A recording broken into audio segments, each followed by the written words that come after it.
Hello good morning दोस्तों। Net success 92 में आप लोग का स्वागत है। आज हम लोग फिर से 10 क्वेश्चन देखते हैं। ये 10 क्वेश्चन यूजीसी नेट के लिए बहुत ज़्यादा इंपॉर्टेंट है और ये सभी के सभी प्रश्न पूछे गए प्रश्न हैं। तो आइए क्वेश्चन नंबर फर्स्ट देखते हैं। क्वेश्चन नंबर फर्स्ट है, कहता है विद्यार्थी केंद्रित कक्षा का प्रयोजन है। देखिए, जो स्टूडेंट सेंटर्ड जो क्लास है यानी विद्यार्थी केंद्रित जो क्लास है, कक्षा है, उसका क्या प्रयोजन हो सकता है। तो पहला ऑप्शन जो है आपका वो दिया गया है व्यक्तिगत भिन्नता से निपटने के लिए। दूसरा कहता है शिक्षक उन्मुखी व्याख्यान का ह्रास होता है। और तीसरा कहता है पूर्ववर्ती ज्ञान का प्रत्यास्मरण हो जाता है। और चौथा कहता है समग्र कक्षा को अंतर्भूत करना होता है।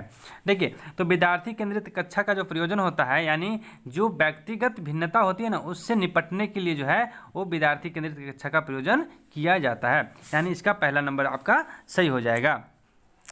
चलिए क्वेश्चन नंबर सेकंड देखते हैं। क्वेश्चन नंबर सेकंड कहता है कि प्रत्यक्ष अधिगम, थोड़ा छोटा कर लेते हैं, प्रत्यक्ष अधिगम को प्रोत्साहन देने के लिए निम्नलिखित में से कौन सा विधियाँ सर्वाधिक उपयुक्त होती है। देखिए, प्रत्यक्ष अधिगम, तो प्रत्यक्ष मतलब क्या होता है, जो सामने से हम लोग जो सीखते हैं कोई चीज़ को उसको प्रत्यक्ष बोलते हैं। तो प्रत्यक्ष अधिगम को प्रोत्साहन देने के लिए मतलब उसको बढ़ाने के लिए निम्नलिखित में से कौन सी विधियाँ सबसे ज़्यादा उपयुक्त है। ठीक है, तो इसमें लिखा है कि टीम शिक्षण विधि, परियोजना विधि, उदाहरण सहित व्याख्या और परिचर्चा सन। तो इसमें से सबसे ज़्यादा जो उपयुक्त विधि होता है वो होता है परियोजना विधि। ठीक है, यानी आप कोई चीज़ को योजना बना करके कोई चीज़ को काम करेंगे तो ज़्यादा सक्सेस होता है, यानी इसलिए परियोजना विधि हो जाता है इसका सही आंसर। चलिए क्वेश्चन नंबर थर्ड देखते हैं। क्वेश्चन नंबर थर्ड कहता है कि शिक्षण में, ठीक है, शिक्षण में शिक्षण के माध्यम से सक्षमता और उत्कृष्टता को बढ़ावा देने के लिए मसलों का पद अनुक्रम के किन आवश्यकताओं को संतुष्ट किया जाना चाहिए। तो कहता है शिक्षण में जो शिक्षण के जो माध्यम से हम लोग क्षमता के अकॉर्डिंग जो उत्कृष्टता करते हैं, बढ़ावा देते हैं उसको, तो उसका जो मसला है मतलब जो दिक्कतें हैं उसको किन किन आवश्यकताओं से संतुष्ट किया जाना चाहिए। पहला कहता है प्रेम और अपनातत्व की आवश्यकता से, यानी प्रेम और अपनेपन के भाव से। दूसरा आता है आत्मसम्मान के भाव से। तीसरा कहता है सुरक्षा की आवश्यकताओं से। और चौथा कहता है आत्मसिद्धि की आवश्यकता से। तो देखिए, तो शिक्षण में जो शिक्षण के जो माध्यम से हम क्षमता जो विकसित करेंगे वो करेंगे आत्मसिद्धि की माध्यम से, यानी हमारा चौथा नंबर इसका सही आंसर हो जाएगा, आत्मसिद्धि की आवश्यकता। चलिए क्वेश्चन नंबर 4 देखते हैं। 4 कहता है कि निम्नलिखित में से किसे एक अतुल्यकालिक सहायक शिक्षण सामग्री के रूप में प्रयोग किया जाता है। देखिए, यहाँ पे एक दो तरह का जो है शिक्षण सहायक सामग्री होता है, यानी एक होता है तुल्यकालिक और दूसरा होता है अतुल्यकालिक, यानी एसिंक्रोनस और सिंक्रोनस। ठीक है, तो अतुल्यकालिक में क्या होता है, अतुल्यकालिक वैसे सामग्री होते हैं जिसमें हम लोग क्या करते हैं लाइव टेलीकास्ट का यूज नहीं कर सकते हैं। ठीक है, यानी कोई चीज़ को हम आमने सामने रह करके नहीं कर सकते हैं, उसको अतुल्यकालिक बोलते हैं। और जो आमने सामने रह करके जैसे वीडियो कॉलिंग वगैरह या वीडियो कॉन्फ्रेंसिंग वगैरह करते हैं वो तुल्यकालिक के अंदर आता है। तो अतुल्यकालिक में आ जाता है जैसे टेक्स्ट मैसेज वगैरह हम लोग डाल देते हैं, कर देते हैं, वो अतुल्यकालिक हो गया। जैसे मैसेज डालेंगे कभी भी और वो किसी भी टाइम देखेंगे, है ना, एट ए टाइम, ज़रूरी नहीं कि देख सकते हैं। तो इसमें कहता है कौन कौन है। तो पहला ऑप्शन है आपका स्काइप, दूसरा है ब्लॉग, तीसरा है फेसबुक, ब्लॉग है, चौथा ऑनलाइन चैट, पांचवा ईमेल, दूसरा है, छठा है गूगल हैंग आउट। ठीक है, तो यहाँ पे क्या हो जाएगा, देखिए एक तो आपका हो जाएगा ब्लॉग, दूसरा फेसबुक पोस्ट और पांचवा ईमेल। क्यों? क्योंकि ये सब जो है आप लोग इसको लिख सकते हैं, जैसे बहुत सारे गूगल पे लोग ब्लॉग बना के उस पर टाइप करते हैं। ठीक है, फेसबुक पोस्ट में टाइप करके रख देते हैं, ईमेल वगैरह सेंड कर देते हैं। तो ये अतुल्यकालिक सामग्री है, तो यानी आपका 2, 3, 5 इसका राइट आंसर है। ठीक है, कूट में देख लेते हैं, इसका कूट में दिया है 2, 3, 5, यानी डी नंबर ऑप्शन यहाँ पे है, सही आंसर हो जाएगा। ठीक है, चलिए अगला क्वेश्चन देखते हैं। अगला क्वेश्चन कहता है कि निर्माणात्मक मूल्यांकन का लक्ष्य है। निर्माणात्मक मूल्यांकन का लक्ष्य क्या है। देखिए, तो पहला ऑप्शन है कि विद्यार्थियों को अगले स्तर तक बढ़ाना। निर्माणात्मक का मतलब क्या होता है कि विद्यार्थियों को अगले स्तर तक बढ़ाना। दूसरा कहता है सतत फीडबैक प्रदान और विद्यार्थी अधिगम की निगरानी करना। तीसरा कहता है एक मानक अथवा बेंचमार्क के आधार पर विद्यार्थियों को अधिगम की तुलना करना।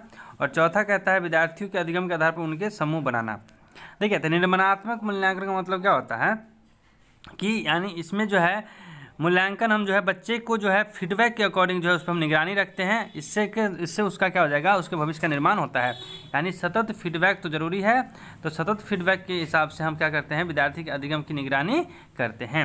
यानी ऑप्शन नंबर इसका 2 सही हो जाएगा। क्वेश्चन नंबर 6 देखते हैं।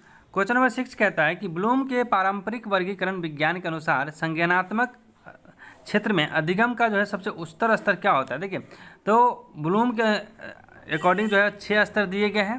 ठीक है, तो आप लोग 6 स्तर को देख लीजिएगा। हम लोग पहले वीडियो में इसको बताए हुए हैं 6 स्तर। तो इसमें हम आंसर बता देते हैं आपको कि जो सबसे हाई उच्चतर स्तर होते हैं वो होते हैं आपका मूल्यांकन स्तर, है ना, जो सबसे अंत में भी होता है। तो इसलिए इसका सेकंड वाला ऑप्शन सही हो जाएगा आपका मूल्यांकन स्तर।